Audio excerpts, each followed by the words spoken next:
Welcome to Conversations Live. For more than a decade, we've brought you the best in books, entertainment, celebrity interviews, and current events. When the movers and shakers of the world have something to say to you, they say it to us first.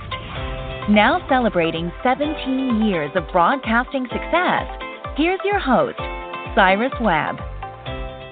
And welcome back, everyone, to Conversations Live. I'm your host, Cyrus Webb. Glad you all could join us once again, both for our radio audience tuning in the South or joining us online around the world. We definitely appreciate you all being with us as well. We have a first-timer here on Conversations Live. We're excited to welcome author Jamiah Alexander to our program today. Jamiah is celebrating this year the release of her book, Side Chick Savior. We'll talk to Jamiah not only about the writing of the book, but also what it's been like for her to share her story literally with the world, to see the way that people around the world are responding, and, of course, we'll let you all know what to expect and also how to get your copy of it. Jamiah, hello to you, and welcome to Conversations Live. Hey, Cyrus, and hello to all of the listeners. Well, look, I should say Jamiah and I have never met each other in person yet, but she and I have had several conversations, and I'm so proud of her and what she's been able to do with this book. So first of all, Jamiah, I introduce you as author Jamiah Alexander. Has that sunk in for you now that you are a published author? Yeah, it has, but it's like, okay, like I really have no special feeling for it. I don't know. I wonder if the feeling ever going to come. But I do, like, it's accomplished. Well, yeah. a feeling of accomplishment. But I don't know. Like, it's just like, okay, I still feel like Jamiah. Right. So let me ask you this. What was it like for you to first hold it in your hands and first be able to hold a book for yourself? Hey, no lie, I had a moment. I had a moment. I had a moment like, wait a minute, like, is this really me? Like, did I really write this? You know, and then to see, and you know, my younger nieces and nephews were like, oh my God, no, let me say the 6-year-old niece. She was like, TT, is this you? Who is this your book? I said, yeah. She said, who's the author? Who's the illustrator? I said, well, I'm the author, and your cousin is the illustrator. Wow.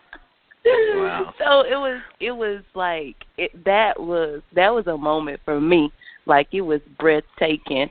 But you know, hey. And then when when the copyright certificate came in the mail, I'm just now getting that. That was another for me. Like, it was like, whoa, wait a minute. Like, this official? Yeah.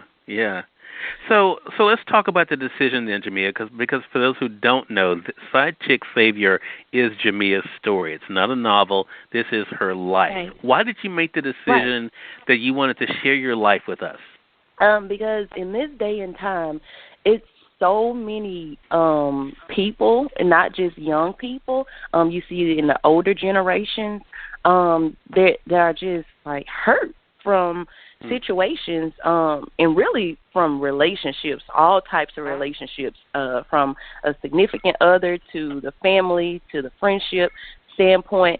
It's a lot of hurt in it. And once I found out who my Savior was, it freed me.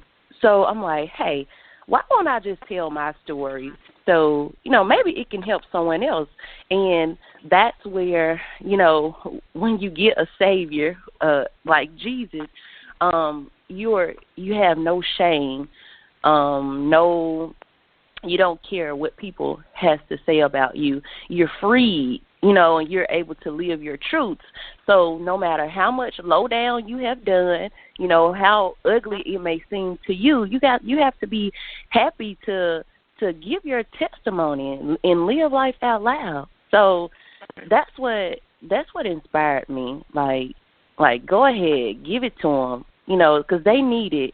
They need it bad. The world needs it bad. And I know I can't help everyone, but, you know, to those who are willing, those who have open hearts, and it's not up to me to do the work. You know, God does the rest. They say that you plant the seed, and He does the rest. So that's what I'm expecting from this. Yeah. Well, I have to say, I did not know you, Jamiah, before reading your story, right? So you and I, like I said, we were connected by a mutual friend, a station manager for WYED in Yazoo City, and so reading your story is like, wow. I think one of the big takeaways for me that I believe people will be able to see is what they can do and what is possible for them. Does it surprise you, though, that you were able to make it out the other side? Because there are some things that went on in your life, some self-inflicted, some, that were brought on by others, that could have been the end of you. So do you have those days that you kind of look at and think, wow, I'm blessed just to be here? You know what? I think this phase now is where I'm getting with that, the shedding of things. I really had no feeling. I didn't even realize what type of danger I was in. So the only thing that I'm left to say is that, like, God was literally with me. Do you hear me? Like, he was there with me. And to not even have a thought, like, I had someone tell me, it was an apostle, and he said, you could have been dead back in 2015. And then I say, I'm thinking to myself, like, what are you saying? What are you talking about? So I'm thinking, when I went back and read my story, I'm like, oh, wow, this happened in 2015. Absolutely. When I said I had to go back into nurse mode, like, absolutely. I could have been dead, Yeah. But I don't know. I guess I can't even say. Like, I don't know. I don't know, but I'm so thankful. I'm thankful to even have the mind that I have. Just seriously, like, I guess just thank God for that strong mind. Well, and I always I want to say, Jamiah, for those who haven't read it yet, one of the big takeaways that we find out in the very beginning of the book is that you were on the search for what you did not have. That was one of the things that kind of drew you to some of the situations. There are women who are listening to this, young and old, who are looking for fulfillment, looking for completeness in a man or in something else. What would you say to them about the importance of understanding that a person cannot fill that void? A person can never fill that void. Oh, man. I guess the only person and people you would say is Jesus and God, and they are spirit-wise. But, you have to, it has to start with self. You have to love yourself first. And to know the true meaning of loving yourself, you literally just have to listen to yourself. Don't ignore every way that you don't feel good about. You don't always feel good about things. So just tap into that. Hear that voice. I heard that voice, and I'm sure I'm not the only one. I'm not the only human being. I'm not the only woman. People like to call it intuition, but I just, that's the science way, but I just believe it's God. You just listen to the spirit and let it lead and guide you. Man, if I could go back, well, I definitely wouldn't change anything because I wouldn't have the story that I have today. But in the terms of, just embracing me and being who I am and not wanting to be accepted, because like that's all where it stems from. No matter the lack, no matter any of that, just embrace you and accept you for who you are. Don't worry about the things that you should have or, the things that you don't have and ways to go out there and get it, because that's when you start seeking and trying to fill those voids. Don't do it. Just my advice is just don't do it. And it may sound so simple, but when they hear these words, I pray that it can settle in, because it's just that easy. It starts in the mind. It's a thought. So, don't do it. You're going to end up, even more broken, because who's to say the person that you're seeking to fill the void, who's to say they're not broken? And that's true. And that's really what you will get out of my story too, because I believe all of the people that I've encountered had some brokenness, and I believe the brokenness is what attracted us. They say that opposites attract, but I believe that the same things attract each other, honestly. Yeah. Right. And I think that's one of the things, too, that definitely comes through. I want to say for those who are just tuning in on the radio side or online, you're listening to Conversations Live. We're excited to welcome Jamiah Alexander to our program today. Jamiah is the author of the book, Side Chick Savior. It's available now through our friends at Amazon.com. We're going to let you guys know you can stay connected with Jamiah as well. Jamiah, we're going to do something I don't typically do on this program, and that is we're going to actually bring in some of the questions that you have been asked about the book. Now, for some of our audience out there, if you guys have not read the book yet, some of these will be things that will probably kind of pique your curiosity, and that will make you probably want to read the book more.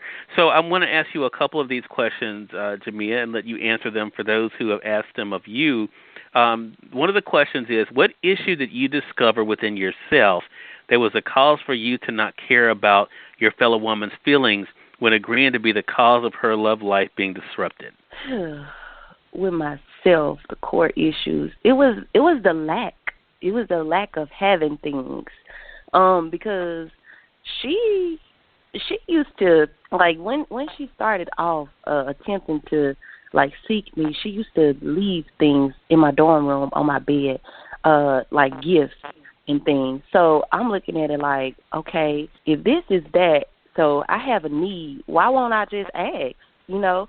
And I would ask, and she would deliver, and that was it. Like, it was the lack. That was my core issue. It was the lack in the lack of attention, the lack of love and affection, and she gave me those things, but I saw something deeper within her where I believe we were supposed to be friends, like as in like a companionship. But later talking to her, she told me that it was just she had an attraction to women, and I'm like, no, that's just a heavy spirit. But you know, anyway, that the stem of that question, yeah, that's where that came from. The lack of attention, the lack of having the love and affection, and the need, all of the material things that I wanted and needed.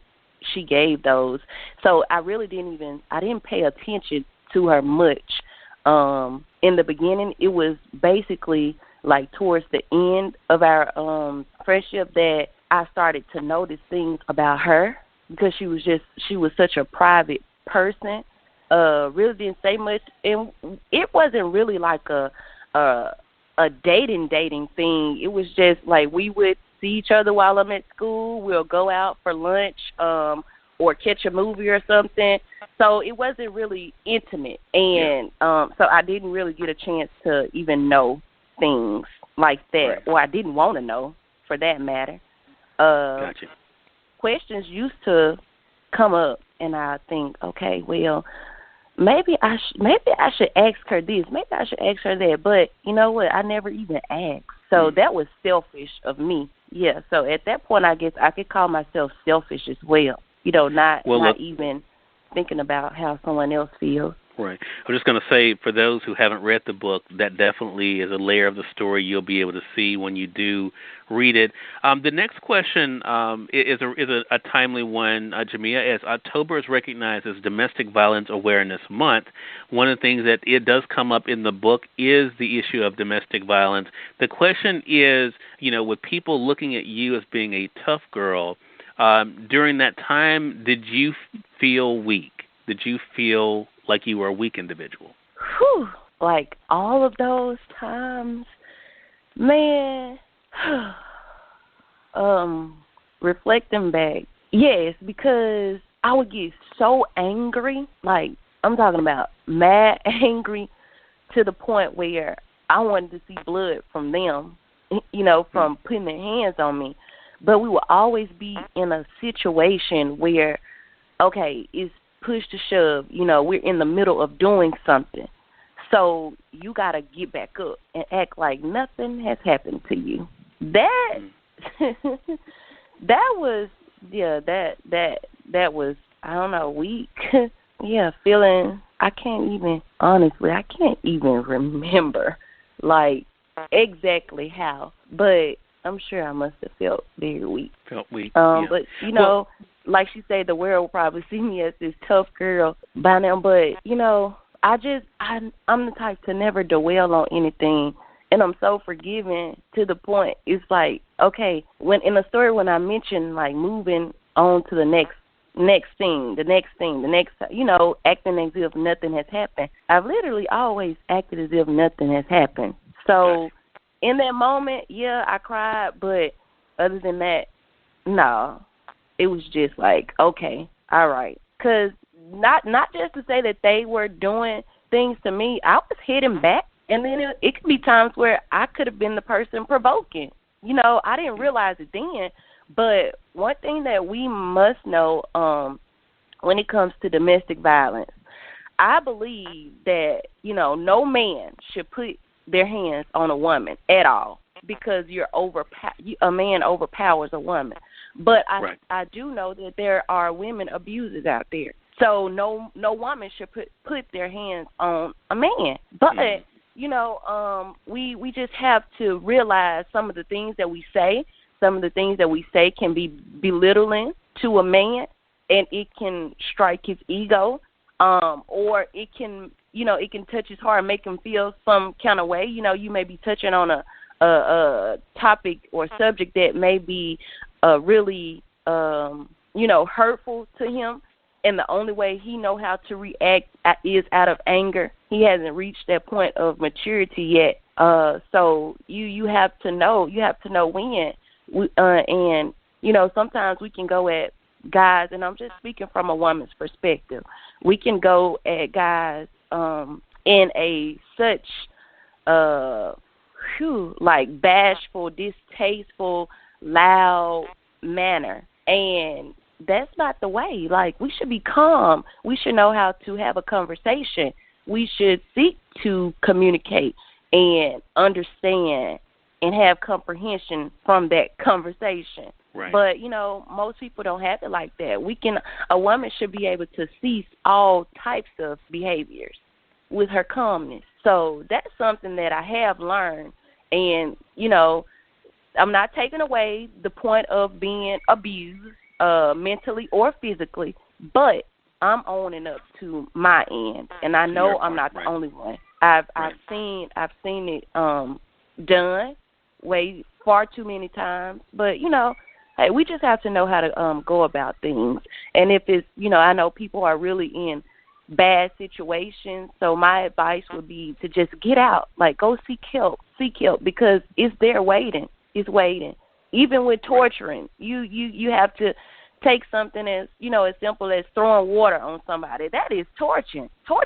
And, you know, I don't care. You in a heated argument, you grabbing something, you throwing it, you know, that's bad. That's bad. So don't ever. Just try not to act out in anger. Don't be a quarrelsome girlfriend, wife, or husband. Great advice, and you're hearing it from someone who definitely knows from her experiences. Again, everyone, Jamiah Alexander has been our guest.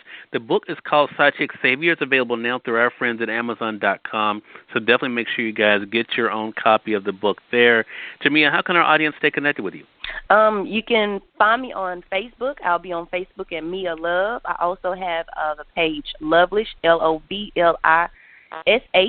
and then I have Instagram. My Instagram is MiaLove93, MiaHLove93. And I'm also on Twitter. My Twitter is Mia A Love, MIAH, A as in Alexander, and LOVE. And those are all the platforms that I have. I'm really engaging too. So if y'all have a question, send me a direct message, and I'll answer them, and we can engage from there. All right, so there's the invitation from Jamiah Alexander, the author of the book Side Chick Savior. Jamiah, congratulations to you again. Really appreciate the time, and looking forward to having you back on the program again. Yeah, thank you, Cyrus. You're more than welcome. And we thank your audience for tuning in to another great segment of Conversations Live. Until next time, I'm your host, Cyrus Webb, saying, as always, enjoy your day, enjoy your life, enjoy your world. Thank you all for choosing Conversations Live. Let's make today amazing. Take care.